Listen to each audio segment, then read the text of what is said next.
Mira, you know that I've been watching you when I was in like my past month in Afghanistan. So when they told me actually Mira, and then I tried to connect, and they told me actually love is blind. So I say, okay, oh, okay. So now I know who she is. So Hi, Salma. hi, Mira. Can you tell us a little bit about who you are and what you do? Thank you. My name is Salma. Um, I am Tunisian. I'm the country director of International Rescue Committee in Afghanistan, and I'm based in Kabul. I've been in Afghanistan now since 1 year and a half, and I've been with IRC for almost now 10 years. It's amazing. Thank you. I am someone who, for any of you who might not know, I'm also from Afghanistan. My family is from Afghanistan, my father. And we came to Sweden when I was very young. We fled the war in the early 90s. So I'm very excited to be sitting here and talking to you, someone who is in Afghanistan and understands these topics. If you were to explain the context in Afghanistan for someone who doesn't know much about the country, what would you say? I would describe actually Afghanistan between that contradiction, which is the beautiful actually country and what you can see with your eyes, but also the sadness when you see the humanitarian situation and the sufferance as well of the Afghan people, women, girls, children in particular. We are speaking about 24 million of people in need. We have 10 million of people who are food insecure. We have more than 3 million of children that are in IPC3 who needs actually food security assistance. We have actually a very difficult situation when it's about health facilities and health services. We see also a lot of challenges actually to provide basic human needs and also basic services in very remote areas. Can you tell us a little bit more about the work of the International Rescue Committee in Afghanistan?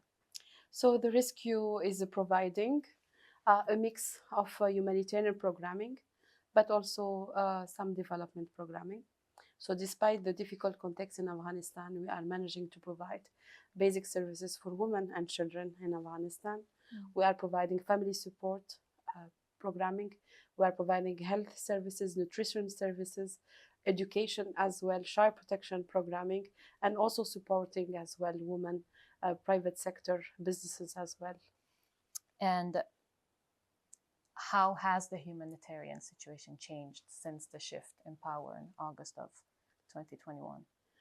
The humanitarian needs have actually increased, skyrocketed actually, especially when it's about food security and malnutrition. How would you say more specifically that the situation has changed for women and girls? The situation of women and girls, you know, the context is not an easy context for women and girls.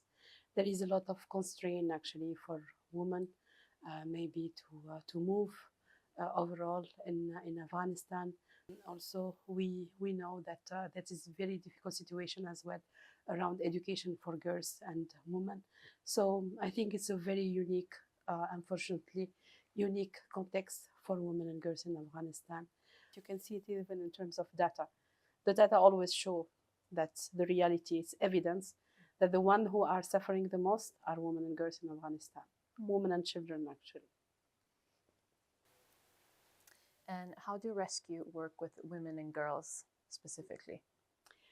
We work with women and girls in different different program.